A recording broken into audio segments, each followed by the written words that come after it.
പല വീടകങ്ങളും ഇന്ന് ഒരു യുദ്ധക്കളമായി മാറിക്കൊണ്ടിരിക്കുന്നു എന്നതൊരു വസ്തുതയാണ്.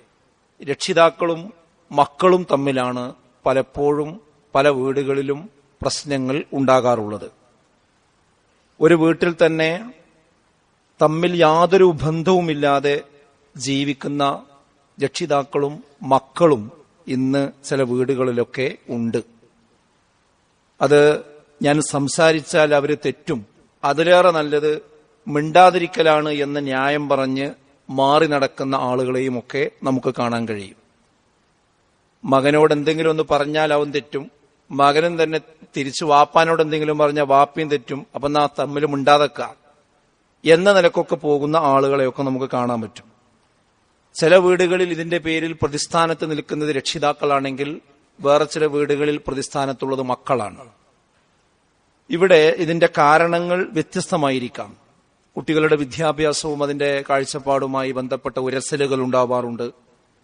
അതുപോലെ തന്നെ വിവാഹത്തിന്റെ സന്ദർഭത്തിൽ രക്ഷിതാക്കളുടെയും മക്കളുടെയും സമീപനങ്ങളിലുള്ള വ്യത്യാസങ്ങൾ ഇതിന് കാരണമാകാറുണ്ട്. കുറച്ചുകൂടെ മുതിർന്ന മക്കളാണെങ്കിൽ അവരിറങ്ങുന്ന ബിസിനസ്, കച്ചവടം, അതുമായി ബന്ധപ്പെട്ടുകൊണ്ടുള്ള കാര്യത്തിൽ ആശയക്കുഴപ്പത്തിന്റെ പേരിൽ രക്ഷിതാക്കളും അതുപോലെ തന്നെ മക്കളും തമ്മിൽ പ്രയാസങ്ങൾ ഉണ്ടാകാറുണ്ട്. സാമ്പത്തിക കൈകാര്യത്തിന്റെ പേരിൽ ഉണ്ടാകാറുണ്ട്. അതുപോലെ തന്നെ മതനിഷ്ഠ പാലിക്കുന്നതിന്റെ പേരിലും ചില വീടുകളിലൊക്കെ പ്രശ്നങ്ങൾ ഉണ്ടാകാറുണ്ട്. രക്ഷിതാക്കൾ നല്ല രീതിയിൽ മതപരമായി ശ്രദ്ധിക്കണമെന്ന് മക്കളോട് പറയും, മക്കൾക്കത് അംഗീകരിക്കാൻ കഴിയില്ല. അങ്ങനെ അതിന്റെ പേരിലുള്ള ഒരസലുകളും നമ്മൾ കാണാറുണ്ട്. വേഷത്തിന്റെയും സംസ്കാരത്തിന്റെയും ഭാഷയുടെയും സമീപനത്തിന്റെയും പെരുമാറ്റത്തിന്റെയും ഒക്കെ കാര്യത്തിൽ ഇതുണ്ടാകാറുണ്ട്. പ്രത്യേകിച്ച് പുതിയൊരു ജെൻസി തലമുറയിലേക്ക് വന്നു കഴിഞ്ഞാൽ കൂടുതൽ പ്രശ്നങ്ങൾ ഉണ്ടായിക്കൊണ്ടിരിക്കുന്നത് മൊബൈൽ ഫോണിന്റെ പേരിലും അതേപോലെ തന്നെ ഗെയിം കളിക്കുന്നതുമായി ബന്ധപ്പെട്ട വിഷയത്തിലും അത് വാങ്ങിവെച്ചതിന്റെ പേരിലും അത് നിഷേധിച്ചതിന്റെ പേരിലുമൊക്കെയാണ് പല വീടകങ്ങളിലും പൊട്ടിത്തെറികളും പ്രശ്നങ്ങളും ഒക്കെ ഉണ്ടായിക്കൊണ്ടിരിക്കുന്നത്. ഇന്ന് വളരെ സെൻസിറ്റീവാണ് നമ്മുടെ പുതിയ തലമുറ എന്ന് നമുക്ക് കാണാം. നിസ്സാര വിഷയത്തിന്റെ പേരിൽ വളരെ പെട്ടെന്ന് ആദ്യം തെരഞ്ഞെടുക്കുന്ന ഓപ്ഷൻ ആത്മഹത്യയാണ്. ഞാൻ ഈ വീടിന്റെ മുകളിൽ കയറി താഴേക്ക് ചാടും, ഞാൻ കുളത്തിൽ ചാടും, ഞാൻ ട്രെയിനിന് മുമ്പിൽ ചാടും, ഞാൻ കയ്യിന്റെ ഞരമ്പ് മുറിക്കും എന്നൊക്കെ പറഞ്ഞ് ഭീഷണിപ്പെടുത്തുക മാത്രമല്ല, അത് അനുവദിക്കപ്പെട്ടിട്ടില്ല എങ്കിൽ പെട്ടെന്ന് അങ്ങനെയുള്ള ഒരു സാഹചര്യത്തിലേക്ക് എടുത്തെറിയുന്ന സംഭവങ്ങൾ നമുക്ക് ചുറ്റും എത്രയോ നമ്മൾ വായിച്ച് പോയവരാണ്. ഇതിനിടയിൽ വളരെ നിസ്സഹായരായി കഴിഞ്ഞുകൊണ്ടിരിക്കുന്ന ഒരു വിഭാഗമായി ഇന്ന് നമ്മുടെ മാതാപിതാക്കൾ മാറിയിരിക്കുന്നുവെന്നത് ഇന്നത്തെ സമകാലിക സമൂഹത്തിന്റെ ഏറ്റവും ഭീഷണിപ്പെടുത്തുന്ന, പ്രയാസപ്പെടുത്തുന്ന ഒരു കാഴ്ചയാണ് എന്ന കാര്യത്തിൽ യാതൊരു തർക്കവുമില്ല.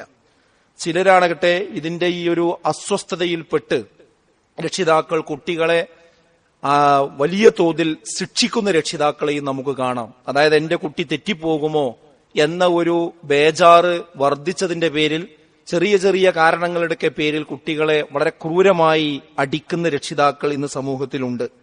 എന്നാൽ വേറെ ചില രക്ഷിതാക്കളാകട്ടെ, ഞാൻ അവനൊന്നും പറയാൻ പോണില്ല, ഒന്നും ചെയ്യാൻ പോണില്ല, അവനൊക്കെ അവരുടെ ഇഷ്ടത്തിന് ജീവിക്കട്ടെ, ഞാൻ അതിൽ ഇടപെടുന്നില്ല, ഇപ്പോഴത്തെ കാലം അങ്ങനെയൊക്കെ ആണല്ലോ, ഇപ്പൊ നമ്മൾ പറഞ്ഞിടത്തൊന്നും കുട്ടികൾ നിൽക്കില്ല, ഇപ്പൊ കാലം മാറിയിട്ടുണ്ട്, അതുകൊണ്ട് ഞാൻ കുട്ടികളോടൊന്നും പറയലില്ല, അവരവരുടെ ജീവിതത്തിൽ അവരെ വഴിക്ക് പോകട്ടെ എന്ന് പറഞ്ഞ് അങ്ങനെ നിസ്സഹായനായി മാറി നിന്ന് ദയനീയമായി രംഗങ്ങൾ കണ്ട് വേദനിക്കുന്ന രക്ഷിതാക്കളും ഇന്ന് നമ്മുടെ നാട്ടിലുണ്ട്. ഇങ്ങനെയുള്ള ഒരു ഘട്ടത്തിൽ രക്ഷാകർതൃത്വം അഥവാ പാരന്റിംഗ് എന്ന് പറയുന്നത് ഇന്ന് വലിയൊരു വിഷയമാണ്. വിഷയമായി തോന്നിയിട്ടില്ലെങ്കിൽ അതൊരു വിഷയമായി നമുക്ക് തോന്നാൻ ഇനി സമയം അധികം വൈകരുത് എന്നാണ് ഞാൻ പറയുന്നത്. എങ്ങനെയാണ് ഈ ഒരു പുതിയ തലമുറയെ രക്ഷിതാക്കൾ കൈകാര്യം ചെയ്യേണ്ടത് എന്നതിനെ സംബന്ധിച്ച് കൃത്യവും വ്യക്തവുമായ അറിവ് തന്നെ നമുക്കുണ്ടാകേണ്ടതുണ്ട്. അപ്പൊ നമ്മൾ വണ്ടി ഓടിക്കാൻ പഠിച്ചിട്ടാണ് നമ്മൾ വണ്ടി ഓടിക്കുന്നത്. എല്ലാ കാര്യവും ഒന്ന് പഠിച്ച ശേഷമാണ് നമ്മൾ ചെയ്തുകൊണ്ടിരിക്കുന്നത്. എന്നാൽ രക്ഷാകർതൃത്വം നമ്മൾ എവിടെ വെച്ചാണ് പഠിച്ചത്? അത് പലരും പഠിച്ചിട്ടില്ല. അത് നാട്ടിൽ കണ്ടത് അങ്ങനെ കോപ്പി അടിച്ചു പോയിക്കൊണ്ടിരിക്കുകയാണ്. അങ്ങനെ ആയാൽ പോരാ. എങ്ങനെയാണ് മക്കളെ വളർത്തേണ്ടത്, ഞാൻ എങ്ങനെയാണ് ഇടപെടേണ്ടത് എന്നതിനെക്കുറിച്ചുള്ള ഒരു കൃത്യമായ കാഴ്ചപ്പാട് ഈ പുതിയ കാലത്ത് രക്ഷിതാക്കൾ ഉണ്ടാക്കിയെടുക്കുക എന്നത് അവരുടെ ഓരോരുത്തരുടെയും ബാധ്യതയാണ്. അതിലേക്ക് വെളിച്ചം വീശുന്ന ചില കാര്യങ്ങളാണ് ഞാൻ സൂചിപ്പിക്കുന്നത്. എങ്ങനെ നമുക്ക് നല്ലൊരു രക്ഷിതാവായി ഈ കാലഘട്ടത്തിൽ നമുക്ക് നേരെ വരുന്ന വെല്ലുവിളികളെ നമുക്ക് അതിജീവിച്ചുകൊണ്ട് നമ്മുടെ മക്കളെ എങ്ങനെ നമുക്ക് ചേർത്ത് പിടിക്കാം, അതിന് നമ്മൾ ശ്രദ്ധിക്കേണ്ട കാര്യങ്ങൾ എന്ത് എന്നതാണ്. അതൊരു ഖുത്ബക്ക് ഒതുങ്ങുന്ന വിഷയമല്ല. വളരെ പ്രധാനപ്പെട്ട ചില കാര്യങ്ങൾ മാത്രം ഞാൻ പറയാം. അതിൽ ഒന്നാമത്തെ കാര്യം, നമ്മൾ ലക്ഷ്യം നിർണയിക്കണം എന്നതാണ്. എന്തിന്റെ ലക്ഷ്യം? നമ്മുടെ മക്കൾ, നമ്മുടെ മകൻ അല്ലെങ്കിൽ നമ്മുടെ മകൾ ആരാകണം? ഈ കാര്യത്തിനൊരു ഉത്തരം ഒരു രക്ഷിതാവിന് ആദ്യം ഉണ്ടാവും. ഈ ചോദ്യം ആദ്യം ചോദിക്കുമ്പോൾ രക്ഷിതാക്കളുടെ മനസ്സിൽ വേഗം വരുന്ന കുറെ ഉത്തരങ്ങളുണ്ട്. എന്റെ മകൻ ഡോക്ടറാകണം, എന്റെ മകൻ എഞ്ചിനീയർ ആകണം, എന്റെ മകൻ പൈലറ്റ് ആകണം, എന്റെ മകൻ നല്ലൊരു ബിസിനസ്സുകാരനാകണം. അങ്ങനെ ഒരുപാട് ആ പട്ടിക നീണ്ടു പോകാറുണ്ട്.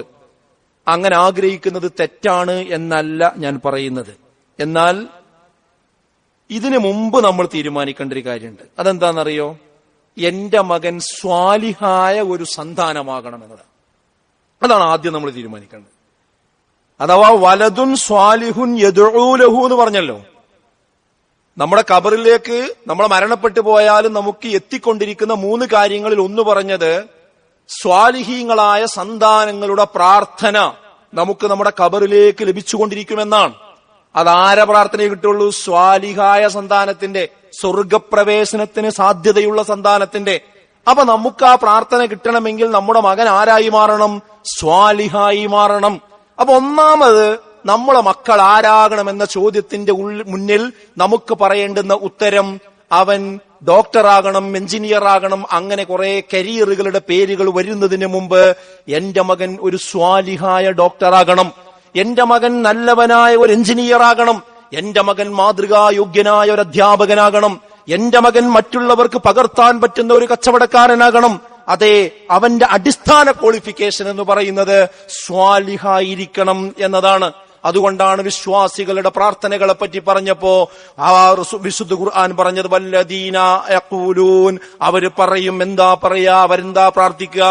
റബ്ബനാ, ഞങ്ങളുടെ റബ്ബേ, ഹബ്ലനാ, ഞങ്ങൾക്ക് നൽകണേ, മിൻ അസ്വാജിനാ, ഞങ്ങളുടെ ഇണകളിൽ നിന്ന്, വദുരിയാത്തിനാ, ഞങ്ങളുടെ മക്കളിൽ നിന്ന്, ഖുർറത അഅ്യുനിൻ, കൺകുളിർമയുള്ള ഒരവസ്ഥ, കൺകുളിർമയുള്ള മക്കളെയും കൺകുളിർമയുള്ള ഇണകളെയും ഞങ്ങൾക്ക് നൽകണേ എന്ന് മുത്തഖീങ്ങൾ പ്രാർത്ഥിക്കും. ആ പ്രാർത്ഥന അവിടെ അവസാനിപ്പിക്കുന്നില്ല. വജഅൽനാ ലിൽ മുത്തഖീന ഇമാമാ, അവരെ മുത്തഖീങ്ങളാക്കണമെന്ന് മാത്രമല്ല, അവരെ മുത്തഖീങ്ങളുടെ ഇമാമാക്കണം പടച്ചോനെ. നല്ലവരാക്കണമെന്ന് മാത്രമല്ല, നല്ലവർക്ക് നേതൃത്വം കൊടുക്കുന്നവരാക്കി എന്റെ മക്കളെ മാറ്റണേ എന്നൊരു വിശ്വാസി പ്രാർത്ഥിക്കുമെന്നാണ് വിശുദ്ധ ഖുർആനിലൂടെ നമുക്ക് കാണാൻ കഴിയുന്നത്. സുഹൃത്തുക്കളെ, നമ്മൾ നെഞ്ചത്ത് കൈവച്ചൊന്ന് ആലോചിക്കും. നമ്മളെ മക്കള് ഇങ്ങനെയാകണമെന്ന് ആഗ്രഹിച്ചൊന്ന് പ്രാർത്ഥിക്കലുണ്ടോ? ഇപ്പൊ ഈ ഒരു കഴിഞ്ഞ ആഴ്ച എടുത്ത് പരിശോധിച്ച് നോക്കുക. നമ്മൾ മക്കൾക്ക് വേണ്ടി ഇങ്ങനെ മനസ്സ് തട്ടി പ്രാർത്ഥിച്ചോ? നമ്മൾ പ്രാർത്ഥിച്ചിട്ടുണ്ടാവും അവന്റെ പരീക്ഷ ജയിക്കണേ എന്ന്, അവന്റെ പഠനത്തിൽ അവന് നല്ല മാർക്ക് കിട്ടണേ എന്ന് നമ്മൾ പ്രാർത്ഥിച്ചിട്ടുണ്ടാവും. അവൻ ഇന്നെ ഇപ്പോ എഞ്ചിനീയർ ആക്കണേ അല്ലെങ്കിൽ ഇന്ന ആളാക്കണേ എന്ന് പ്രാർത്ഥിച്ചിട്ടുണ്ടാവും. അതൊന്നും പ്രാർത്ഥിക്കണ്ടെന്നല്ല ഞാൻ പറയുന്നത്. അതിന്റെ ഒക്കെ മുമ്പ് പ്രാർത്ഥിക്കേണ്ടതാണ് എന്താ അറിയോ? പടച്ചോനെ, അവനെ സ്വാലിഹായ കുട്ടിയാക്കി മാറ്റണേ, ഈ മുത്തക്കീങ്ങൾക്ക് ഇമാമാക്കി മാറ്റണേ. അതിന്റെ കൂടെയാണ് ബാക്കിയൊക്കെ. നമ്മൾ ഇവിടെയാണ് രക്ഷിതാക്കൾക്ക് ആദ്യം പഴക്കുന്നത്. രക്ഷിതാക്കൾക്ക് തന്നെ എന്തില്ല കാഴ്ചപ്പാടില്ല. ഞാൻ അങ്ങനെ തന്നെ പറയും. കാരണം എന്താണെന്നറിയോ? ഈ കുട്ടികൾ ഇങ്ങനെ ഭൗതിക വിദ്യാഭ്യാസത്തിനും കാര്യങ്ങൾക്കൊക്കെ പോകുമ്പോ ആ കുട്ടികളെ, അവരെ ഈ കാലഘട്ടത്തിന്റെ വെല്ലുവിളികളെ ശരിക്ക് ബോധ്യപ്പെടുത്താൻ പറ്റുന്ന എന്തെങ്കിലും ഒരു പ്രോഗ്രാമോ ഒരു പരിപാടിയോ കാര്യങ്ങളോ ക്ലാസ്സോ എന്തെങ്കിലും ഉണ്ട് എന്ന് പറഞ്ഞ് വിളിച്ചാൽ ആദ്യം രക്ഷിതാക്കളാണ് ഉടക്ക് പറയേ, അവനെ ഒന്നും കിട്ടൂല, അവന് ഭയങ്കര തിരക്കുള്ള ആളാണ്, അവന്റെ കോഴ്സ് എന്ന് പറഞ്ഞാൽ നിങ്ങൾ വിചാരിച്ച വഴിയിലെ കോഴ്സൊന്നുമല്ല, അതിന് ലീവൊന്നും കിട്ടൂല എന്ന് പറഞ്ഞ് അതിനെ മഹത്വവൽക്കരിക്കും. എന്നാ ആ മകൻ തന്നെ അവന്റെ ഫ്രണ്ട്സിന്റെ കൂടെ ഒരു ടൂർ ഉണ്ട് എന്ന് പറഞ്ഞ അവന് ലീവ് കിട്ടും. അവൻ അവരുടെ ഫ്രണ്ട്സിന്റെ വീട്ടിൽ കല്യാണം ഉണ്ട് എന്ന് പറഞ്ഞാൽ കല്യാണത്തിന് ദിവസം മാത്രമല്ല വീട് കിട്ടും, ഒരാഴ്ച അവിടെ പെരി പോയി കൂടണമെങ്കിൽ അതിന് ലീവ് കിട്ടും. എന്താ അതിന് മാത്രം ലീവ് കിട്ടണത്, ഇതിന് മാത്രം കിട്ടാതെ പോണത് എന്താ? പ്രയോറിറ്റിയുടെ പ്രശ്നമാണ്. അത് രക്ഷിതാക്കൾക്കും പ്രയോറിറ്റി ഇല്ല, കുട്ടികൾക്കും പ്രയോറിറ്റി ഇല്ല. അതാണ് അവിടെ പ്രശ്നം. അത് പൊളിച്ചു പറയണം നമ്മൾ. എങ്കിൽ മാത്രമേ ഇതിന് അടിസ്ഥാനപരമായി ഒരു പരിഹാരം ഉണ്ടാവുള്ളൂ. കുട്ടികൾ നമ്മൾ വളർത്തി വലുതാക്കുന്നവർക്ക് മാത്രമേ സ്വാലിഹായ സന്താനങ്ങളായി മാറാൻ കഴിയുകയുള്ളൂ. നമ്മളെ തൊടുവില് 2 സാധനങ്ങൾ ഉണ്ടാകാറുണ്ട് അല്ലേ? ഒന്നെന്താ? ഒന്ന് വെറുതെ കാടുണ്ടാവും, അവിടെ പല മരങ്ങളുണ്ടാവും. നമ്മൾ സാധാരണ പടുവമൾ ഉണ്ടായതാന്നാ പറയാം അല്ലേ? നമ്മൾ അറിയാതെ മുളച്ചുണ്ടായതാന്നാ പറയാം. ആ അറിയാതെ മുളച്ചുണ്ടാകുന്ന സാധനത്തിന്റെ പ്രത്യേകത എന്താന്ന് വെച്ചാൽ അത് എവിടെ ഉണ്ടാകുക എന്നറിയില്ല. അത് നല്ല രീതിയിൽ വളർന്നു വന്നാൽ തന്നെ ചിലപ്പോൾ പെരന്റെ മേലെ കൂടിയാവും വരിക. അല്ലെങ്കിൽ ഒരു മതിലിന്റെ അടുത്താണെന്നുണ്ടെങ്കിൽ അതിന്റെ വേരിറങ്ങിയിട്ട് ആ മതില് പൊളിച്ചു കളഞ്ഞിട്ടാണ് അത് വരിക. എന്നാൽ വേറൊന്നുണ്ട്, നമ്മൾ ശരിക്കും സ്ഥലം നോക്കി സന്ദർഭം നോക്കി നമ്മൾ കുഴിയെടുത്ത് ശരിക്കും നട്ടുപിടിപ്പിച്ച സാധനങ്ങളുണ്ടാവും. അത് വളരുമ്പോഴാണ് നമുക്ക് ഉപകാരപ്പെടുക. മനസ്സിലായിട്ടുണ്ടോ? അതേപോലെ മക്കളാണ് വളർന്നോളും എന്ന് വിചാരിച്ചു വിട്ട് അത് പടുവമുളകി പോകും. അവസാനം അവനാന്റെ മേലേക്ക് തന്നെ പോകും. അവനവന്റെ പെര പൊളിച്ചിട്ടേ പോവുള്ളൂ. അത് ശരിക്കും മനസ്സിലാക്കണം. അതുകൊണ്ട് മക്കളെ വളർത്തിയാൽ തന്നെ എന്ത് ചെയ്യുള്ളൂ, ശരിയായ പാരന്റിങ് കൊടുത്ത് വളർത്തിയാൽ തന്നെ അവർ നമുക്ക് ഉപകാരപ്പെടുന്ന രീതിയിലായി മാറുള്ളൂ. അങ്ങനത്തെ ഒരു കാഴ്ചപ്പാട് എത്ര രക്ഷിതാക്കൾക്കുണ്ട് എന്ന് ഓരോരുത്തരും ചിന്തിക്കണമെന്നാണ് ഒന്നാമതായി എനിക്ക് പറയാനുള്ളത്. കാരണം എന്താ അറിയോ, കേവലം ഭൗതിക ലക്ഷ്യങ്ങളല്ല ഒരു കുട്ടിയെ വളർത്തുന്നതിൽ ഒരു രക്ഷിതാവിന് ഉണ്ടാകേണ്ടത്. ഇവിടെ നിങ്ങൾ പാരന്റിങ് എന്ന് അടിച്ചു നോക്കൂ, രക്ഷാകർതൃത്വത്തിന്റെ പുസ്തകങ്ങൾ നിങ്ങൾ വായിച്ചു നോക്കൂ. അതിലൊക്കെ ഉണ്ടാവുക എന്താ പറയുക, ഈ ലോകത്ത് കുട്ടികൾ വിജയിക്കാൻ ആവശ്യമായ ടിപ്സുകളാണ് അതിലുണ്ടാകുക. അങ്ങനെയുള്ള ട്രെയിനിങ്ങുകളാണ് ഉണ്ടാകുക. ഇപ്പൊ സ്കൂളിലോ കോളേജിലോ വേറെ എവിടെയെങ്കിലും രക്ഷിതാക്കൾക്ക് ഒരു ട്രെയിനിങ് ഉണ്ട് എന്ന് പറഞ്ഞാൽ ഈ ദുനിയാവിൽ നമ്മളെ മക്കള് വലിയ കരിയറിലും മറ്റു കാര്യങ്ങളിലും എത്താൻ ആവശ്യമായ മോട്ടിവേഷനെ അവർ തരുള്ളൂ. അതുകൊണ്ട് മാത്രം രക്ഷാകർതൃത്വമാവൂല. ഇസ്ലാമിക് പാരന്റിങ് എന്ന് പറയുന്നത് തീർത്തും വ്യത്യസ്തമാണ്. പിന്നെ ഇസ്ലാം വിശുദ്ധ ഖുർആൻ പറയുന്നത് എന്താ, കേവലം ഭൗതിക ലക്ഷ്യമല്ല പാരന്റിങ്ങിന് ഉണ്ടാകേണ്ടത്, മറിച്ച് പരലോകത്തേക്ക് കൂടി നീണ്ടു നിൽക്കുന്ന ഒന്നിനെയാണ് ഇസ്ലാമിക പാരന്റിങ് എന്ന് നമ്മൾ പറയുന്നത്. അഥവാ എന്റെ കുട്ടിക്ക് ഒരു കുട്ടി ക്രിക്കറ്റ് ബാറ്റ് കൊണ്ട് കളിക്കളത്തിൽ നിന്ന് നെറ്റിക്ക് അടി കിട്ടി, അവിടുന്ന് ബ്ലഡ് വന്ന് ആ ബ്ലഡും പൊത്തിപ്പിടിച്ച് ഉമ്മ എന്നും പറഞ്ഞ് അടുക്കളയിലേക്ക് ഓടി വരുമ്പോ ആ രംഗം കാണുന്ന ഉമ്മ അവനെ വാരിയെടുത്ത് വേഗം അവൻ ഹോസ്പിറ്റലിലേക്ക് എത്തിക്കാനുള്ള ശ്രമമുണ്ടാകും. എന്തേ കാരണം, എന്റെ മകൻ ഒരിക്കലും അങ്ങനെ ആയിക്കൂടാ, അതിൽ വേദനിക്കും, കരയും, സ്നേഹം കൊണ്ടാണത്, അവന് നെറ്റി പൊട്ടിക്കൂടാ എന്നാണ് വിചാരിക്കുന്നത്. എന്നാൽ അതേ മകൻ തന്നെ നമസ്കരിക്കാതെ കടന്നുറങ്ങുമ്പോൾ, വിശുദ്ധ ഖുർആൻ പാരായണം ചെയ്യാതിരിക്കുമ്പോൾ, അനാവശ്യമായ കാര്യങ്ങൾ കാണുമ്പോൾ എന്തുകൊണ്ട് നമ്മുടെ ഉമ്മമാർക്കും ഉപ്പമാർക്കും വേദനയുണ്ടാകുന്നില്ല? എന്റെ മകൻ ഈ പോക്ക് പോയാൽ അവൻ ലഹരിയിലേക്ക് എത്തുമല്ലോ, അവൻ മോശപ്പെട്ട പ്രവർത്തനങ്ങളിലേക്ക് എത്തുമല്ലോ, അതെത്തിയാൽ അവൻ നാളെ നരകാഗ്നിയിലാണല്ലോ കത്താൻ പോകുന്നത്. അങ്ങനെ ഒരു പേടിയുണ്ടായി. എന്തുകൊണ്ട് അതിൽ നിന്ന് തടയാൻ നമ്മുടെ നാവ് ഉയരുന്നില്ല, നമ്മുടെ കൈ പൊങ്ങുന്നില്ല എന്ന് നമ്മൾ ഓരോരുത്തരും ആലോചിക്കണം. എന്താ ഖുർആൻ പറഞ്ഞത്? യാ അയ്യുഹല്ലദീന ആമനു, ഏ വിശ്വാസികളെ, ഖൂ അൻഫുസകും, നിങ്ങൾ നിങ്ങളുടെ നഫ്സിനെ കാക്കണം. അവിടെ നിർത്തിയില്ല, വഅഹ്ലീകും നാറാ, നിങ്ങളെയും നിങ്ങളുടെ കുടുംബത്തെയും ആ നരകാഗ്നിയിൽ നിന്ന് നിങ്ങൾ കാക്കണം. ഏതാണ് ആ നരകം? വഖൂദുഹന്നാസു വൽ ഹിജാറ, കല്ലുകളെയും മനുഷ്യരെയും കത്തിക്കുന്ന നരകം, പാറ കത്തുന്ന നരകം. നമ്മളിവിടേക്ക് ആ സാധാരണ അടുപ്പുണ്ടാക്കുമ്പോ ആ അടുപ്പിന് വേണ്ടി ഉപയോഗിക്കാറുള്ളത് കല്ലാണ്, വെട്ടുകല്ലാണ്, പാറക്കല്ലാണ്. എന്തേ കല്ല് ഉപയോഗിക്കാൻ കാരണം? നമ്മുടെ തീയിൽ കല്ല് കത്തില്ല. കല്ല് കത്താനുള്ള ശക്തി നമ്മൾ ഉപയോഗിക്കുന്ന തീയിനില്ല. എന്നാൽ നാളെ നരകത്തിൽ കത്തുന്ന തീയ് ഇതിന്റെ 69 ഇരട്ടിയാണ്, 70 ഇരട്ടിയാണെന്ന് റസൂലുള്ളാഹി സ്വല്ലല്ലാഹു അലൈഹി വസല്ലമ പറഞ്ഞിട്ടുണ്ട്. പാറ കത്തുന്ന നരകം, മനുഷ്യൻ കത്തുന്ന നരകം. ആ നരകത്തിൽ നിന്ന് നിങ്ങളെ നഫ്സിനെ മാത്രം രക്ഷപ്പെടുത്തിയാൽ പോരാ, നിങ്ങളുടെ കുട്ടികളെ നിങ്ങൾ ആർക്ക് വേണ്ടിയാണോ രാപ്പകലില്ലാതെ അധ്വാനിക്കുന്നത് ആ മക്കളെ നഫ്സിനെ കൂടി നിങ്ങൾ രക്ഷപ്പെടുത്തണം എന്നാണ് ഖുർആൻ പറയുന്നത്. അലൈഹാ മലായികത്തുൻ ഗിലാദുൻ ശിദാദ്, കഠിനന്മാരായ മലക്കുകളാണ് അതിന് കാവൽ നിൽക്കുന്നത്. ലാ യഅ്സൂനല്ലാഹ മാ അമറഹും വയഫ്അലൂന മാ യുഅ്മറൂൻ, അവരോട് എന്താണോ അല്ലാഹു കൽപ്പിച്ചത് അതേ അവർ ചെയ്യുള്ളൂ, അതിനെതിരായിട്ട് ഒന്നും ചെയ്യൂല. അഥവാ ഇപ്പൊ ജയിലിൽ നിന്നൊക്കെ സാധാരണ ആൾക്കാര് 5 കൊല്ലം 10 കൊല്ലമൊക്കെ ജയിലിൽ കിടന്നാല് അവിടെയുള്ള ജയിലറോട് ഭയങ്കര കമ്പനിയാവും. പിന്നെ അവർക്കുള്ള ആവശ്യമുള്ള സാധനങ്ങളൊക്കെ ഈ ജയിലർമാരാണ് എത്തിച്ചു കൊടുക്കുക എന്ന പത്രങ്ങളിലൊക്കെ നമ്മൾ പലപ്പോഴും കാണല്. അത് മനുഷ്യന്മാർക്ക് എന്താ പറയുക, കുറച്ച് ദിവസമൊക്കെ ബലം പിടിച്ചിരിക്കാൻ കഴിയുള്ളൂ, പിന്നെ അവന് സൗഹൃദവും. പക്ഷെ നരകത്തിൽ അങ്ങനെയല്ല. നരകത്തിലിട്ട് കഴിഞ്ഞാൽ അതിന്റെ കാവൽക്കാരായ മലക്കുകൾക്ക് ഒരു കാലത്തും കാരുണ്യം തോന്നൂല എന്നാണ് അള്ളാഹ് കൽപ്പിച്ചു കൊടുത്തേ അവിടെ നിൽക്കുള്ളൂ. പരുഷന്മാരായ മലക്കുകളാണ് ഇതിന്റെ കാവൽക്കാർ, രക്ഷപ്പെടുക. ആ നരകത്തിൽ എന്റെ ഭാര്യന് പോയിക്കോട്ടെ, എന്റെ ഭർത്താവിന് പോയിക്കോട്ടെ, എന്റെ മകനാണ് പോയിക്കോട്ടെ പറഞ്ഞാൽ എന്താ അതിന്റെ അർത്ഥം? ഞാനത് മനസ്സിലാകാൻ വേണ്ടി പറയാണ്. നമുക്ക് സ്വർഗത്തിലും നരകത്തിലും വിശ്വാസമില്ല എന്ന് പറയേണ്ടി വരും. നമുക്ക് വിശ്വാസമുണ്ടെങ്കിൽ എന്റെ മകൻ അതിൽ പോയിക്കോട്ടെ, അവൻ ദീനീ കാര്യങ്ങളൊന്നും പഠിക്കണ്ട എന്ന് എങ്ങനെ ഒരു രക്ഷിതാവിന് തീരുമാനിക്കാൻ കഴിയാം? നമ്മക്ക് തന്നെ എന്തോ ഒരു പ്രശ്നമുണ്ട്, അതാണ് പ്രശ്നം. അതുകൊണ്ട് സുഹൃത്തുക്കളെ, ഞാൻ ഒന്നാമത് പറയുന്നു, രക്ഷാകർതൃത്വം എന്ന് പറയുന്നത് മരിച്ചു പിരിയുന്നത് വരെ മാത്രമല്ല ഇസ്ലാമിക കാഴ്ചപ്പാടിൽ. മരണത്തിന് ശേഷം നമുക്ക് കുടുംബസമേതം സ്വർഗത്ത് പോകണം സുഹൃത്തുക്കളെ. ആ സ്വർഗത്തേക്ക് പോകാൻ നമ്മുടെ മക്കളെ, നമ്മുടെ കുടുംബത്തെ ഒരുക്കണം. അതാണ് ഇസ്ലാമിക പാരന്റിംഗ് എന്ന് പറയുന്നത്. ഒരു കാര്യം അതാണ്. രണ്ടാമത്തെ എന്താണെന്ന് വെച്ചാൽ, സഹനവും അവധാനതയും നമുക്ക് വളരെ അനിവാര്യമാണ് പുതിയ കാലഘട്ടത്തിൽ. പാരന്റിംഗ് എന്ന് പറയുന്നത് ഞാൻ നേരത്തെ പറഞ്ഞ പോലെ ചെറിയ കാലയളവിനുള്ളിൽ ചെയ്ത് തീർക്കാനുള്ള ഒരു കാര്യമല്ല. ഒരു 10, 20, 20-ലധികം വർഷത്തിലധികം നീണ്ടുകിടക്കുന്ന ഒരു ത്യാഗ പരിശ്രമത്തിന്റെ പേരാണ് പാരന്റിംഗ് അഥവാ രക്ഷാകർതൃത്വം എന്ന് പറയുന്നത്.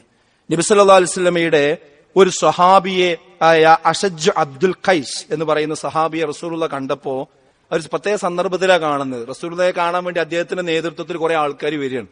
അപ്പൊ കുറച്ച് അപ്പുറത്ത് നബിനെ കണ്ടപ്പോ ഇവരെ കൂടെയുള്ള ആൾക്കാരൊക്കെ എന്ത് ചെയ്തു, വേഗം ഇറങ്ങിക്കാണ്ട്, ഒരു യാത്ര മരുഭൂമിയിലൂടെ വരുമ്പോ കുറെ പൊടിയും ചളിയൊക്കെ ദേഹത്തുണ്ടാവും, അതൊന്നും തുടക്കാനും ഇതിനൊന്നും നിൽക്കാതെ നേരെ നബിനെ കണ്ട ആവേശത്തിൽ എല്ലാവരും ഓടിയിട്ട് എന്ത് ചെയ്യാണ്, നബിന്റെ അടുത്ത് പോയി കെട്ടിപ്പിടിക്കണു, വർത്താനം പറയണു. പക്ഷെ ഈ അസജ് അബ്ദുൽ ഖൈസ് എന്ന് പറയുന്ന അതിന്റെ നേതാവ്, അദ്ദേഹം വാഹനപ്പുറത്തുനിന്ന് ഇറങ്ങി ആ പൊടിയൊക്കെ തട്ടിക്കൊടഞ്ഞ് ഒന്ന് മുഖമൊക്കെ കഴുകി വൃത്തിയാക്കി ആ സാവകാശാണ് റസൂലുള്ളാഹിന്റെ അടുത്തേക്ക് വരുന്നത്. അപ്പൊ റസൂലുള്ളാഹി അദ്ദേഹത്തോട് പറഞ്ഞു, ഇന്ന ഫീക ഹസ്ലതൈനി, നിന്റെ ഇടക്കൽ 2 ഗുണങ്ങളുണ്ട്. യുഹിബ്ബുഹുമല്ലാഹ്, അല്ലാഹുക്ക് വലിയ ഇഷ്ടമാണ് അത് ഗുണം. ഏതാണ് ആ ഗുണങ്ങൾ? അൽ ഹിൽമു വൽ അനാത്ത്, അവധാനതയും സഹനവുമാകുന്നു അത്.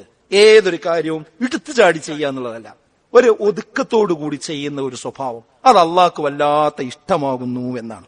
അപ്പൊ സുഹൃത്തുക്കളെ, നമ്മൾ മക്കളോട് പെരുമാറുമ്പോഴും ഒരു രക്ഷിതാവിന് എന്ത് വേണമെന്ന് വെച്ചാൽ, ഒരിടത്ത് ചാടി പെട്ടെന്ന് ഒരു വെട്ട് 2 കഷ്ണം എന്ന രീതിയിലേക്ക് ഒരിക്കലും രക്ഷിതാക്കൾ ഉണ്ടാകാൻ പാടില്ല.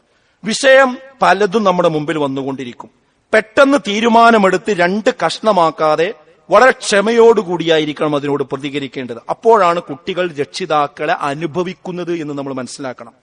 പലപ്പോഴും നമസ്കാരത്തിന്റെ പേരിലാണ് വീട്ടിൽ കുട്ടികളുമായിട്ട് രക്ഷിതാക്കൾ തർക്കമുണ്ടാകാറുള്ളത്. നിസ്കരിക്കാത്തതിന്റെ പേരിൽ പറഞ്ഞിട്ട് അങ്ങോട്ടും ഇങ്ങോട്ടും കുഴപ്പമുണ്ടാവും. എന്നാൽ നിസ്കരിക്കാൻ വേണ്ടി കുടുംബത്തിനോട് കൽപ്പിക്കണം എന്ന് പറയുന്ന ഖുർആനായത്ത് നോക്കി നിങ്ങൾ, വഅ്മുർ അഹ്ലക ബിസ്സലാ, നമസ്കാരത്തെ തൊട്ട് നിങ്ങൾ കുടുംബത്തോട് കൽപ്പിക്കണം. പിന്നെ പറഞ്ഞത് എന്താ? വസ്തബിർ അലൈഹാ, ആ കാര്യത്തിൽ നിങ്ങൾ ക്ഷമാപൂർവം നിലകൊള്ളുകയും വേണമെന്നാണ്. അതായത് ആ ഉപദേശിക്കുന്നിടത്തും എന്തുണ്ട്? ഒരു ക്ഷമയും സഹനവും ശ്രദ്ധയും ഒക്കെ നമ്മൾ കാണിക്കണമെന്നാണ്. ആ മാർദ്ദവമുള്ള ഒരു വാക്ക് ഉപയോഗിക്കണം എന്നുകൂടി നമുക്കതിൽ നിന്ന് മനസ്സിലാക്കാം. അതാണ് രണ്ടാമത്തെ കാര്യം. മൂന്നാമത്തെ ഒരു വിഷയം ശ്രദ്ധിക്കേണ്ടത്, വളരെ ദയാദാക്ഷിണ്യത്തോടു കൂടി ആയിരിക്കണം നമ്മൾ പെരുമാറേണ്ടത്. ഒരിക്കലും ഒരു പരുഷ സ്വഭാവത്തോടു കൂടി മക്കളോട് നമ്മൾ പെരുമാറരുത്. കാരണം രക്ഷിതാക്കളിൽ നിന്ന് ലഭിക്കാതെ പോയ ദയാദാക്ഷിണ്യത്തിന്റെ അഭാവമാണ് ചിലരൊക്കെ ഇന്ന് സാമൂഹ്യ ദ്രോഹികളാകാൻ വരെ കാരണം എന്ന് പലപ്പോഴും നമ്മൾ കാണാറുണ്ട്. ചില കുട്ടികളൊക്കെ, ഞാൻ എങ്ങനെ ഒരു കള്ളനായത്, ഞാൻ എങ്ങനെ ഒരു അക്രമിയായത്, ഞാൻ എങ്ങനെ ഒരു മദ്യപാനിയായത് എന്നതിനെ പറ്റി പിന്നീട് പറയാറുള്ളത്, എന്റെ വാപ്പ എന്നെ കർശനമായ രീതിയിലാണ് കൈകാര്യം ചെയ്തത്, അതുകൊണ്ട് ഞാൻ വാപ്പാനോട് എനിക്കൊരു ദേഷ്യം ഉണ്ടായി, ഞാൻ അങ്ങനെയാണ് അങ്ങാടിക്ക് ഇറങ്ങിയാണ്ട് ഈ കോലത്തിലായത്, ഇപ്പൊ എനിക്കത് വേണ്ടിയെന്നാന്ന് തോന്നുന്നുണ്ട്, പക്ഷെ ഇപ്പൊ തിരിച്ചു വരാനും പറ്റണില്ല എന്ന് പറഞ്ഞ് വിലപിക്കുന്ന കുറെ ആളുകൾ നമ്മൾ കാണാറുണ്ട്.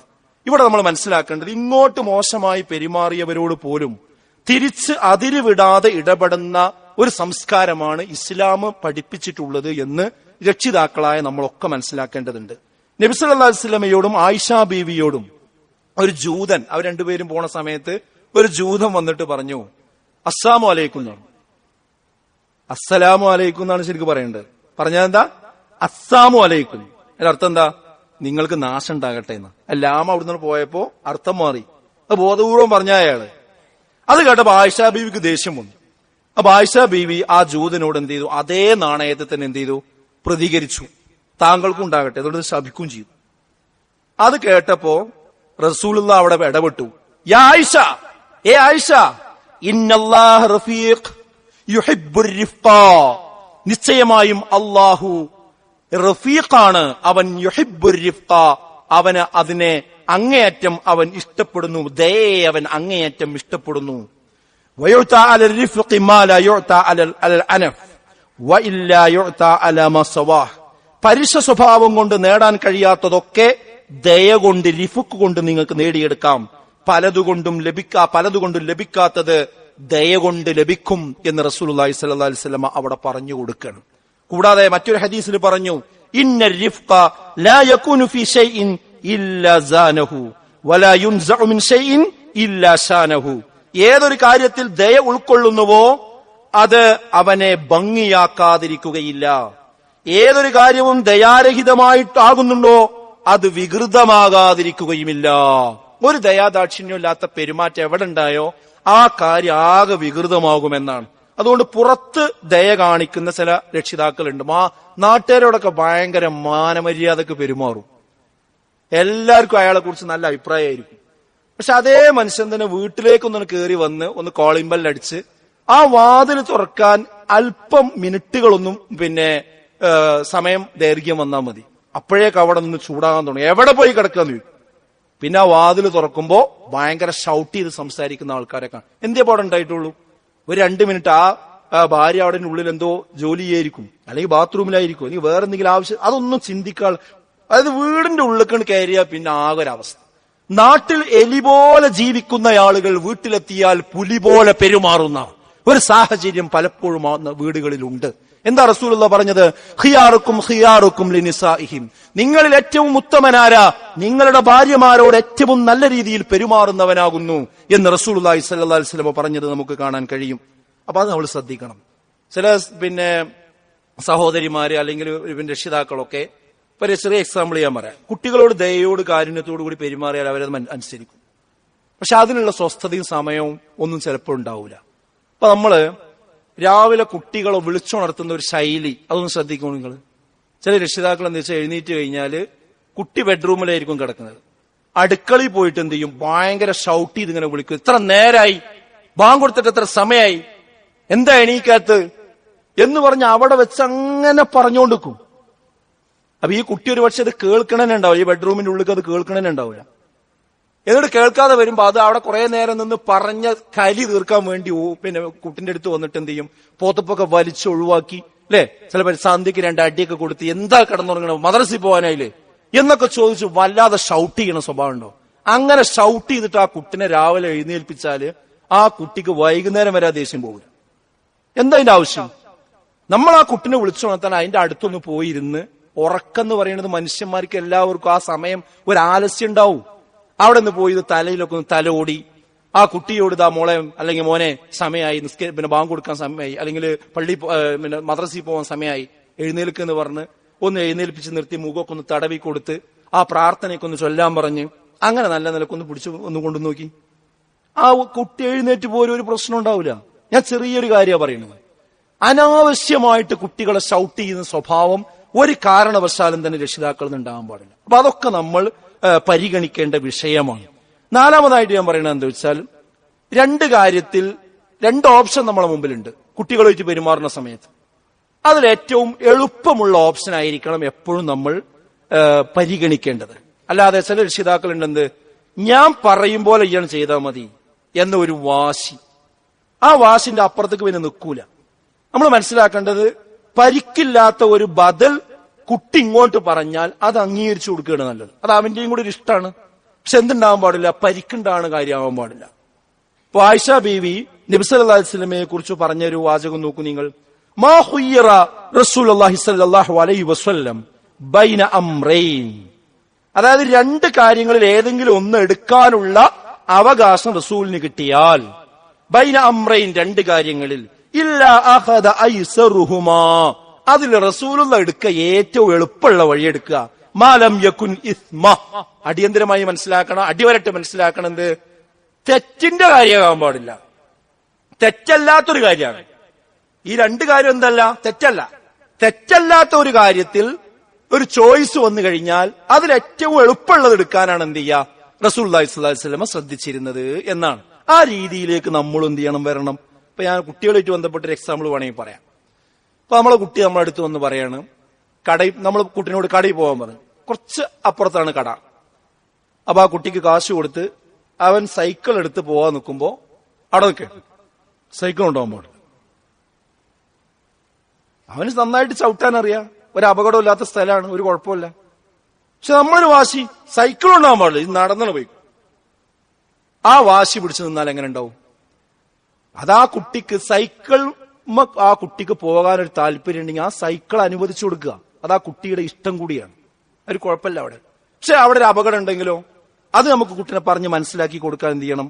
കഴിയണം. അല്ലാതെ നമ്മൾ പറഞ്ഞ മാതിരി തന്നെ ആകണം എന്ന രീതിയിലേക്ക് പോകുന്നൊരവസ്ഥ പാടില്ല. കുട്ടി കളിക്കണം, എനിക്ക് വൈകുന്നേരം കളിക്കാൻ പോകണം, കളിക്കാൻ പോകണമെന്ന് പറയുമ്പോഴേക്ക് കളിക്കാൻ പുറത്തു പോയ ജാഗ കേടുവരും, പ്രശ്നമാവും, കുഴപ്പമാവും എന്ന് പറയാൻ പാടില്ല.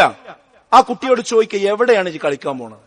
ഇതാ ഞാൻ ഇന്ന സ്ഥലത്താണ്. ആരാണ് നിന്റെ കൂടെ കളിക്കാനുള്ളത്? ഇന്ന കുട്ടികളാണ്.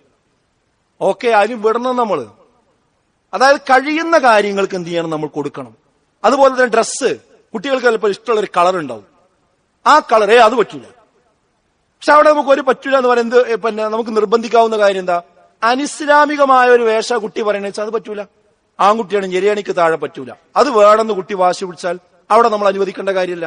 പക്ഷെ അതിന്റെ കളറിന്റെ വിഷയത്തിൽ ആ കുട്ടിക്ക് താല്പര്യം ഉണ്ടെങ്കിൽ അത് അനുവദിച്ചു കൊടുക്കണം. നാം പറയുന്നത് കുട്ടികളുടെ ഇഷ്ടത്തിൽ അനുവദിക്കാവുന്നത് നമ്മൾ അനുവദിച്ചു കൊടുക്കണം. അനുവദിക്കാൻ പാടില്ലാത്തതാണെങ്കിലോ അതിന് ന്യായം ശരിക്ക് കുട്ടികളെ പറഞ്ഞു ബോധ്യപ്പെടുത്തുകയും വേണം. മതം അനുവദിച്ച വിശാലത നാം സ്വയം വേലി കെട്ടി ഒരിക്കലും തന്നെ കുടുസാക്കരുത്. അങ്ങനെ കുടുസാക്കുമ്പോൾ സംഭവിക്കുക എന്താന്ന് വെച്ചാൽ ആവശ്യമുള്ളത് പറയുമ്പോൾ കുട്ടി കേൾക്കൂല. അതാ വിഷയം. അതുകൊണ്ട് രക്ഷിതാക്കൾ മനസ്സിലാക്കേണ്ട പ്രധാനപ്പെട്ട കാര്യം. അഞ്ചാമത്തെ ഒരു കാര്യം എന്താണെന്ന് ചോദിച്ചാൽ ഒരിക്കലും കുട്ടികളോട് കോപിക്കരുത്. ദേഷ്യം ഒരു പക്ഷെ മനുഷ്യന് വന്നേക്കാം, പക്ഷെ ആ ദേഷ്യം അതിര് വിട്ടു പോകുന്ന ഒരു സ്വഭാവം ഉണ്ടാകാൻ പാടില്ല. ഒരിക്കൽ ഒരാൾ റസൂലുള്ളാഹിന്റെ അടുത്ത് വന്നിട്ട് ചോദിച്ചു, എനിക്കൊരു ഉപദേശം തരണം എന്ന് പറഞ്ഞു. അപ്പൊ റസൂലുള്ള പറഞ്ഞു, ലാ തഗ്ളബ്, നീ കോപിക്കരുതേന്ന് പറഞ്ഞു. അപ്പൊ അയാൾക്കതൊരു വില ഉണ്ടായില്ല. അത് വീണ്ടും ചോദിച്ചു, എന്ത്, എനിക്കൊരു ഉപദേശം കൂടി വേണമെന്ന്. അപ്പോഴും റസൂലുള്ള പറഞ്ഞു, ലാ തഗ്ളബ്, നീ കോപിക്കരുതേന്ന്. അപ്പൊ അയാൾ വീണ്ടും പറഞ്ഞു, എനിക്കൊരു ഉപദേശം തരും റസൂലേന്ന്. അപ്പോഴും പറഞ്ഞു, ലാ തഗ്ളബ്, നീ കോപിക്കരുതേന്ന്. അപ്പൊ അതിന്റെ ഗൗരവം നിങ്ങൾ ആലോചിച്ച് നോക്കി. അത്രക്ക് ഗൗരവത്തോടു കൂടി റസൂലുള്ള പറഞ്ഞതാണ്. നബി പറഞ്ഞിട്ടുണ്ട്, ലൈസ ശദീദു ബിസ്സുറഅ, മൽപിടുത്തത്തിൽ ജയിക്കുന്നവനല്ല ഒരിക്കലും ശക്തൻ എന്ന് പറയുന്നത്. മിന്നമ ശദീദുല്ലദീ യംലികു നഫ്സഹു ഇൻദൽ ഗളബ്, ദേഷ്യമുണ്ടാകുന്ന സമയത്ത് സ്വന്തം നഫ്സിനെ ഒതുക്കി നിർത്താൻ കഴിവുള്ളവൻ ആരാണോ അവനാകുന്നു യഥാർത്ഥത്തിൽ ശക്തൻ എന്ന് പറയുന്നത് എന്നാണ്. അപ്പൊ കോപം എന്നുള്ളത് ഒന്നിനും പരിഹാരമല്ല. നമുക്ക് അത് നിയന്ത്രിക്കാൻ സാധിക്കേണ്ടതുണ്ട്. ആറാമത്തെ കാര്യം എന്താന്ന് വെച്ചാൽ ഏത് മതപരമായ ഏത് വിഷയങ്ങളാണെങ്കിലും അത് ജീർണതയിലേക്കും പോകാൻ പാടില്ല, തീവ്രതയിലേക്കും പോകാൻ പാടില്ല. വസത്തിയായ നിലപാടിലാക്കണ്ടായിരിക്കണം, മധ്യമമായ നിലപാടിലായിരിക്കണം എല്ലാ കാര്യവും നമ്മൾ കൈകാര്യം ചെയ്യേണ്ടത്. നോക്കൂ, നിങ്ങൾ ഒരിക്കൽ സുബൈ നിസ്കാരം ദീർഘിപ്പിച്ചു, ഒരാള് ഇമാമ് ദീർഘിപ്പിച്ച് ഓതിപ്പോയി. അങ്ങനെ സ്ഥിരമായപ്പോ അതിനെ മൗനമായി നിൽക്കുന്ന ഒരു സഹാബി റസൂലുള്ളാഹിനോട് വന്നിട്ട് കംപ്ലൈന്റ് പറഞ്ഞു. എന്താ കംപ്ലൈന്റ് എന്ന് ചോദിച്ചാൽ, ഇനി ഞാന് നിസ്കാരത്തിന് വൈകിയേ വരുള്ളൂ, നേരത്തെ വരൂല. കാരണം എന്താന്ന് ചോദിച്ചാല് ഇദ്ദേഹം ഒരുപാട് ഓതുകയാണ്, എനിക്ക് ഒരുപാട് പണിയും കാര്യങ്ങളൊക്കെ ഉണ്ട്, അതുകൊണ്ട് ഞാൻ വൈകിയേ വരുള്ളൂ. അപ്പൊ അത് കേട്ടപ്പോ റസൂലുള്ളാഹി സ്വല്ലല്ലാഹു അലൈഹി വസല്ലം ആ ഇമാമിനോട് ദേഷ്യപ്പെടുകയാണ്. എന്താ പറഞ്ഞറിയോ?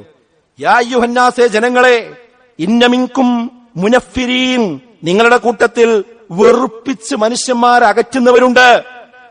ഫഅയ്യുക്കും അമ്മന്നാസ്, നിങ്ങൾ ജനങ്ങൾക്ക് നേതൃത്വം കൊടുത്ത് നിസ്കരിക്കുകയാണെങ്കിൽ, ഇമാം നിസ്കരിക്കുകയാണെങ്കിൽ, ഫൽ യൂജിസ്, നിങ്ങൾ ഹ്രസ്വമാക്കണം, നിങ്ങൾ കുറക്കണം.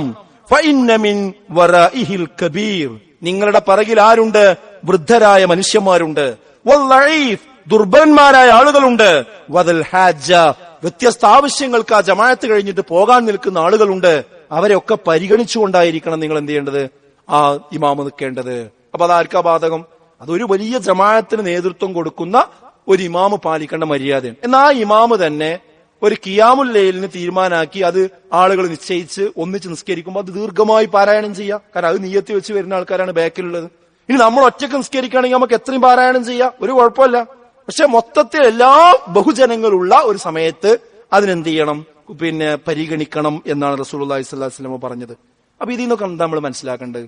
മതം എന്ന് പറയുന്നത് വളരെ കർശന സ്വഭാവത്തിൽ ഒരു വെട്ട് രണ്ട് കഷ്ണം എന്ന രീതിയിൽ കൈകാര്യം ചെയ്യേണ്ടതല്ല.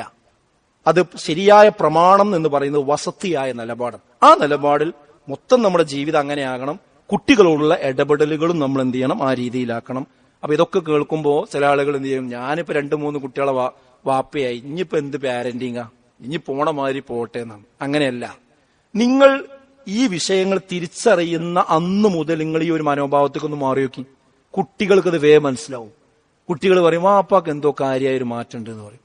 ഇപ്പൊ എന്നെ ചീത്ത പറയലൊന്നുമില്ല, ഇപ്പൊ എന്നെ അടിക്കലൊന്നുമില്ല, എന്തോ ഒരു മാറ്റം. അപ്പൊ നമ്മൾ പറയുന്നത് കുട്ടികൾക്ക് ശരിക്കും എന്ത് ചെയ്യാൻ പറ്റും, മനസ്സിലാക്കാനും പറ്റും.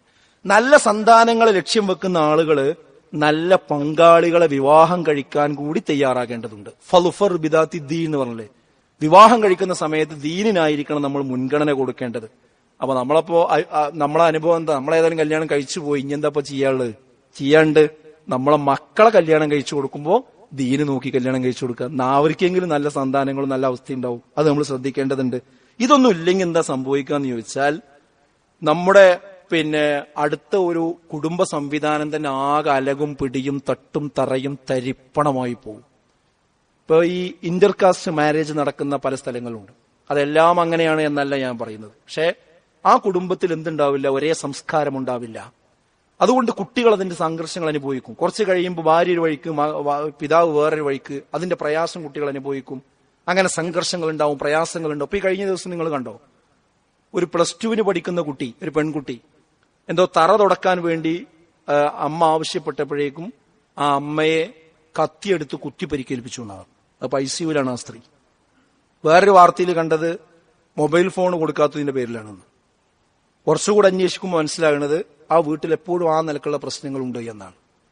അതായത് കുട്ടികൾ അങ്ങോട്ട് കത്തിയെടുത്ത് കുത്തുന്ന ഒരവസ്ഥയ്ക്കൊക്കെ എത്തുക എന്ന് പറഞ്ഞാൽ എന്താണ് അവിടെ നടക്കുന്ന ബന്ധം? അപ്പൊ ഇതൊക്കെ നമ്മൾ ശരിക്കും മനസ്സിലാക്കി പോയിട്ടില്ലെങ്കിൽ വലിയ പ്രത്യാഘാതം ഈ കാലഘട്ടത്തിൽ ഉണ്ടാവും. അതുകൊണ്ട് സുഹൃത്തുക്കളെ, എന്താണ് ഇസ്ലാമിക പാരന്റിംഗ് പഠിക്കുക, മനസ്സിലാക്കുക, ആ നിലക്ക് മുന്നോട്ട് പോവുക. അങ്ങനെയുള്ള യഥാർത്ഥ മുത്തക്കികളിൽ അള്ളാഹു നമ്മേവരെയും ഉൾപ്പെടുത്തി അനുഗ്രഹിക്കുമാറാകട്ടെ. അൽഹംദുലില്ലാഹി വസ്സലാത്തു വസ്സലാമു അലാ റസൂലില്ലാഹി വഅലാ ആലിഹി വസ്വഹ്ബിഹി അജ്മഈൻ. അമ്മാ ബഅദ്. ബഹുമാനരായ സത്യവിശ്വാസികളെ, വിശ്വാസികൾ, അള്ളാഹുവിനെ സൂക്ഷിച്ച് ജീവിക്കണമെന്നൊരിക്കൽ കൂടി ഓർമ്മപ്പെടുത്തുകയാണ്, വസിയത്ത് ചെയ്യുകയാണ്. രക്ഷിതാക്കളുടെ പെരുമാറ്റത്തെക്കുറിച്ച് പറയുമ്പോൾ ചില കുട്ടികൾ ഇനി അതൊരു ന്യായമാക്കിയിട്ട് തെറ്റുകളിൽ തന്നെ മുന്നോട്ട് പോകുന്ന അവസ്ഥയും ഉണ്ടാകാൻ പാടില്ല. ഇതൊക്കെ കേൾക്കുമ്പോൾ എന്റെ വാപ്പനോട് മര്യാദക്ക് പെരുമാറാത്തതുകൊണ്ടാണ് ഞാൻ ഇങ്ങനെ ആയത് എന്ന് വിചാരിച്ചത് ആനുകൂല്യമായിട്ട് എടുത്തു പോകാനും കുട്ടികൾ പാടില്ല. കുട്ടികൾ അറിയേണ്ട ഒരു കാര്യം എന്താണെന്ന് വെച്ചാൽ, നിങ്ങൾ പഠിക്കാൻ അവസരം കിട്ടിയ കുട്ടികളാണ്. എന്നാൽ ഒരുപക്ഷെ നിങ്ങളുടെ രക്ഷിതാവിന് അതിന് അവസരം കിട്ടിയിട്ടുണ്ടാവില്ല, ഈ വിദ്യാഭ്യാസം കിട്ടിയിട്ടുണ്ടാവില്ല. അപ്പൊ അതിൻ്റെതായ ചില പ്രശ്നങ്ങൾ അവരിലെ പെരുമാറ്റത്തിലും പ്രയോഗങ്ങളിലും ഒരുപക്ഷെ ഉണ്ടായിരിക്കാം. അതുപോലെ തന്നെ ഈ പഠിച്ച രക്ഷിതാക്കളാണെങ്കിലും അവർ നിങ്ങളോട് ദേഷ്യപ്പെടുന്നത് നിങ്ങളോട് എന്തെങ്കിലും വെറുപ്പുണ്ടായത് കൊണ്ടല്ല എന്ന് മക്കൾ മനസ്സിലാക്കേണ്ടതുണ്ട്. അത് നിങ്ങൾ തെറ്റിപ്പോകുമെന്ന ബേജാറ് കൊണ്ട് മാത്രമാണ് എന്ത് ചെയ്യുന്നത്, നിങ്ങൾ രക്ഷിതാക്കൾ നിങ്ങളോട് ഇടക്കിടക്ക് അരുതായ്മകൾ പറഞ്ഞുകൊണ്ടിരിക്കുന്നത്. ഇനി ദേഷ്യപ്പെടാൻ എന്തെങ്കിലും കാരണം നമ്മിൽ നിന്നുണ്ടാകുന്നുണ്ടോന്നും കുട്ടികൾ എന്ത് ചെയ്യണം, പരിശോധിക്കണം. എന്റെ വാപ്പയും ഉമ്മയും എപ്പോഴും എന്നോട് ദേഷ്യപ്പെടാൻ എന്റെ അടുത്ത് എന്തെങ്കിലും തകരാറുണ്ടോ എന്ന് കുട്ടികൾ എന്ത് ചെയ്യേണ്ട, ആലോചിക്കണം. അങ്ങനെ ഉണ്ടെങ്കിൽ ആ തകരാറ് നമ്മൾ തിരുത്തണം. കാരണം എന്താ വെച്ചാൽ അവരുടെ കോപം, രക്ഷിതാക്കളുടെ കോപം നമുക്ക് നേരെ ഉണ്ടായാൽ അത് ചില്ലറ പരിക്കല്ല നമുക്ക് ഉണ്ടാക്കുക. എന്താ റസൂലുള്ളാഹി പറഞ്ഞത്, റിളർ റബ്ബി ഫി റിളൽ വാലിദ്, അള്ളാഹുവിന്റെ തൃപ്തി മാതാപിതാക്കളുടെ തൃപ്തിയിലാണ്. വസഖ്തു റബ്ബി ഫി സഖ്തിൽ വാലിദ്, അള്ളാഹുവിന്റെ കോപം മാതാപിതാക്കളുടെ കോപത്തിലാണെന്നാണ്. അത് മാതാപിതാക്കൾ കോപിച്ചാൽ അള്ളയും കോപിക്കും നമ്മളോട് എന്നുള്ള ഗൗരവം എന്ത് ചെയ്യണം, കുട്ടികൾ ശ്രദ്ധിക്കേണ്ടത്. അവര് മെഴുകുതിരി പോലെ ഉരുകിത്തീരുന്നത് നമുക്ക് വേണ്ടിയാണ് എന്ന് നമ്മൾ മനസ്സിലാക്കണം. എന്തിനാ വാപ്പ രാവിലെ മുതൽ രാത്രി വരെ കച്ചവടം നടത്തുന്നത്? എന്തിനാണ് നമ്മുടെ വാപ്പ 20 വർഷമായിട്ട് ആ മണലാരണ്യത്തിൽ നിന്ന് പോരാതെ കഠിനാധ്വാനം ചെയ്തുകൊണ്ടിരിക്കുന്നത്? എന്തിനാണ് എന്റെ വാപ്പ ആ പ്രയാസമുള്ള ദിവസത്തും പനിയും ജലദോഷമുള്ള സമയത്തും ഒരു മുണ്ട് തോളിലേക്ക് എടുത്തു വെച്ച് ആ അങ്ങാടിയിൽ പോയി ആ ചുമട് ഏറ്റിക്കൊണ്ടിരിക്കുന്നത്? എന്തിനാണ്? നിങ്ങൾ ഒഴിഞ്ഞു നിൽക്കുമ്പോൾ നിങ്ങളെ വാപ്പാന്റെ ഈ ചെവി, ഈ ഒരു തോളുമാകും നോക്കിയാൽ മതി, അവിടെ തഴമ്പുണ്ടാവും. ആ തഴമ്പുണ്ടായത് ആർക്ക് വേണ്ടിയാണ് നിങ്ങൾ ആലോചിക്കണം. വാപ്പാക്ക് മാത്രം ഭക്ഷണം കഴിക്കാനല്ല, നിങ്ങളെ വളർത്താൻ കൂടിയാണ് എന്ന് ഓർമ്മ നമ്മുടെ മക്കൾക്കുണ്ടാകണം. നിങ്ങളുടെ വാപ്പക്കും ഉമ്മക്കും എന്തൊക്കെ പരിക്ക് പറ്റിയിട്ടുണ്ടോ, നിങ്ങളുടെ ഉമ്മയുടെ കൈ നിങ്ങളൊന്ന് പിടിച്ചു നോക്കൊണ്ടു. ആ കയ്യിൽ ഒരുപാട് തഴമ്പുകൾ ഉണ്ടാവും, ഒരുപാട് പ്രയാസങ്ങൾ ഉണ്ടാവും. അത് നിങ്ങളുടെ വസ്ത്രം അലക്കിയതിന്റെ പേരിലാണ്. അവർക്ക് സങ്കടങ്ങൾ ഉണ്ടാകും. ആ സങ്കടം നിങ്ങളെ ഓർത്തുകൊണ്ട് പ്രാർത്ഥിച്ചതുകൊണ്ടാണ്. ആ ഓർമ്മ നമ്മുടെ മക്കൾക്ക് വേണം. നിങ്ങൾക്ക് വേണ്ടി മെഴുകുതിരി പോലെ ഉരുകുകയാണ് അവർ. എന്നിട്ട് അവരെന്തെങ്കിലും ഒരു കാര്യം പറയുമ്പോഴേക്ക് തട്ടിക്കയറി ഞാൻ അങ്ങനെയാക്കും ഇങ്ങനെയാക്കും എന്ന് പറയുമ്പോൾ മക്കൾ നല്ലോണം ആലോചിക്കണമെന്നാണ് എനിക്ക് ഇവിടെ പറയാനുള്ളൊരു കാര്യം. ഇനിയും ഏതെങ്കിലും ഒരു കുട്ടിക്ക് വാപ്പാനോട് ഉമ്മാനോട് അഡ്ജസ്റ്റ് ചെയ്തിട്ട് ശരിയാകണില്ല എന്ന് വിചാരിക്കുക. അവരെ പെരുമാറ്റം ശരിയാണില്ലെങ്കിൽ നിങ്ങളൊരു കാര്യം ചെയ്യും, നമ്മളോട് വന്ന് പറയും. അതിന് പരിഹാരം നമുക്ക് പറഞ്ഞുതരാൻ പറ്റും. ഞാൻ ഭയങ്കര ശ്രദ്ധിച്ചിട്ടും ജീവിക്കണം, എന്നാലും എനിക്കൊരു സ്വൈരവും പെരയിലില്ല എന്നൊരു കുട്ടിക്ക് തോന്നുന്നുണ്ട്, നിങ്ങൾ ഇവിടെ വരും, നമുക്ക് പറഞ്ഞുതരാം, പരിഹാരം ഉണ്ടാക്കാം. വേഗം കയറെടുത്ത് തൂങ്ങല്ല, വേഗം മതിൽ ചാടുകയല്ല, വേഗം ഇറങ്ങിപ്പോകല്ല. ഒരു കുട്ടി പറഞ്ഞു 18 വയസ്സായ ഞാൻ ഇവിടുന്ന് ഇറങ്ങുന്ന, അതല്ല ഇതിന് പരിഹാരം. അതൊക്കെ അവസാനം നമ്മൾ ഏറ്റവും വലിയ ഗർത്തത്തിലേക്കാണ് പോകുക. അള്ളാഹു നമ്മുടെ മക്കളെ കാത്ത് രക്ഷിക്കുമാറാകട്ടെ. നമ്മുടെ ജീവിതത്തിൽ വന്നുപോയ ചെറുതും വലുതുമായ എല്ലാ പാപങ്ങളും അള്ളാഹു നമുക്ക് വിട്ടുപുറത്ത് മാപ്പാക്കി തരുമാറാകട്ടെ. നാളെ പരലോകത്ത് ഉന്നതമായ സ്വർഗം നൽകി അനുഗ്രഹിക്കുമാറാകട്ടെ. ഈ കാലഘട്ടത്തിലെ എല്ലാ വെല്ലുവിളികളിൽ നിന്നും നമ്മുടെ കുടുംബത്തെയും മക്കളെയും അള്ളാഹു കാത്ത് രക്ഷിക്കുമാറാകട്ടെ. നമ്മുടെ ജീവിതത്തിൽ വന്നുപോയ ചെറുതും വലുതുമായ എല്ലാ പാപങ്ങളും അള്ളാഹു വിട്ടുപുറത്ത് മാപ്പാക്കി തരുമാറാകട്ടെ.